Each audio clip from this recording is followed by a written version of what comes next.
Praise the Lord. இன்றைய நாளில் ஆண்டவர் சொல்ல விரும்பும் வார்த்தை, நீ சகலத்தையும் திருப்பிக் கொள்ளுவாய். 1 சாமுவேல் 30:8. அன்பான தேவனுடைய பிள்ளைகளே, இன்றைக்கும் உங்களுடைய வாழ்க்கையில நிறைய காரியத்தை இழந்துட்டதாகவும் நிறைய விஷயத்துல நஷ்டம் அடைஞ்சிட்டதாகவும் யோசிச்சுட்டே இருக்கோம்ல.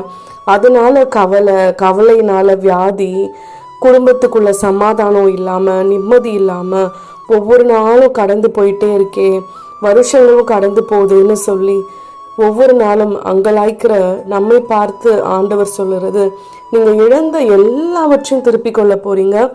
அதற்காகவே இந்த வருடத்தை ஆண்டவர் ஆசீர்வதித்து உங்க கரத்துல கொடுத்திருக்கிறார். அதை நம்ம விசுவாசிக்கணும். எதையெல்லாம் நம்ம வாழ்க்கையில இழந்தோமோ அதையெல்லாம் ஆண்டவர் 1000 மடங்கு, பல்லாயிரம் மடங்கு நம் கரத்தில் திரும்ப தரப்போகிறார். ஆனா ஒரே ஒரு விஷயத்தை மட்டும் நம்ம யோசிக்கணும், அதை கடைபிடிக்கணும். என்னன்னா, நம்ம கிட்ட முன்காலத்துல நிறைய பணம் இருந்திருக்கும், வசதியோடு இருந்திருப்போம். ஆனா அந்த நேரத்துல நம்ம ஞானமா நடந்துட்டு இருந்திருக்க மாட்டோம். அந்த பணத்தை எப்படி செலவு பண்ணணும்னு தெரியாம, யாருக்கு கொடுக்கணும்னு தெரியாம இருந்திருப்போம்.